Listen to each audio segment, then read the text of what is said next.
about them.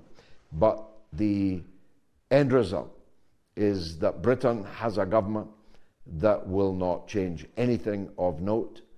The very first call that Keir Starmer made was to President Biden to assure him that if he's headed to war with Russia, with China, with Iran, with all of them, maybe all of them put together, we will be with him. We will march behind the old man wherever he wants to go. The second call was to Benjamin Netanyahu.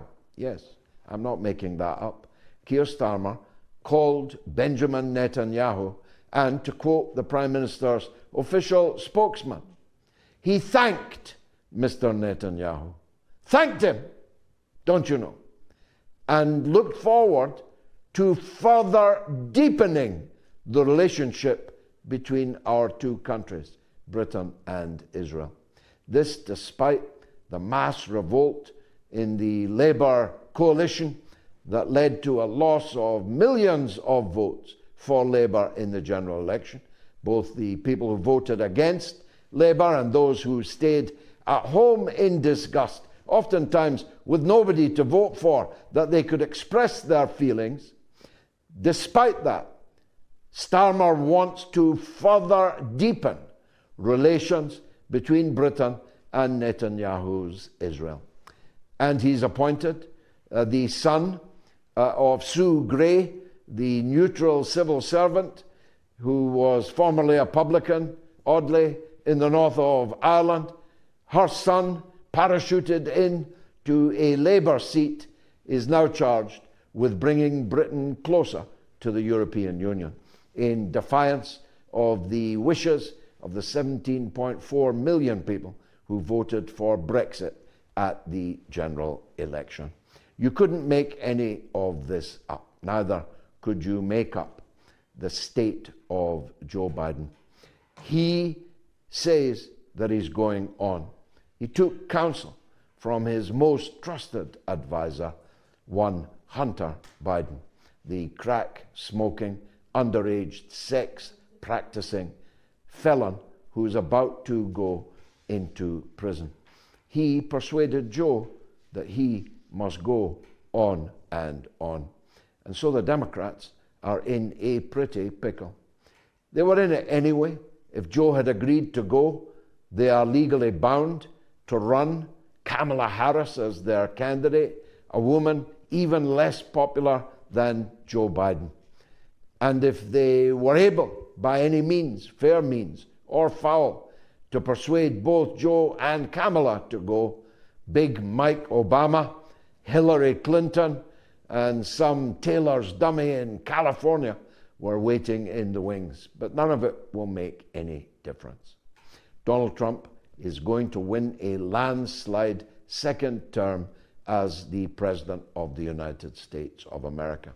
And he will confront a European alliance where Keir Starmer may be entirely dependable as a transatlantic servant, but the British people are scarcely behind the policy or the personalities that are ruling Britain. He will survey a France where the president is now a lame duck with no ability to get his policies through the National Assembly in France. He will survey a Germany where bonkers Baerbock and little soldier Schulz cannot muster 20% between them. Both parties, SPD and Greens, put together are on less than 20% in the public opinion polls. And he'll face something else. A revolt amongst the leaders of old Europe. Old Europe. Hungary doesn't get much older. Its prime minister has just left Moscow. He's on a one-man peace mission, being assailed, having rotten eggs tossed at him from the commanding heights of the European Union bureaucracy. But as he puts it, Hungary will not go to war with Russia. And despite being members of NATO and the European Union, they will not permit either to go to war with Russia either. And that the time has come for a negotiated end to the Ukrainian conflict, which should never and need never have started in the first place. The truth is, the Slovakian Prime Minister would have been with him if someone hadn't tried to assassinate him and he didn't still have a piece of bullet inside his body. But he has declared that he is there in spirit. Old Europe, which has no intention of going to war and risking the complete incineration, obliteration of the European mainland by a madcap American president, senile, demented American president, a wooden, cardboard, plywood British Prime Minister, a dead or dying French president, a dead or dying German government. They're not going to allow Europe to be destroyed by such people.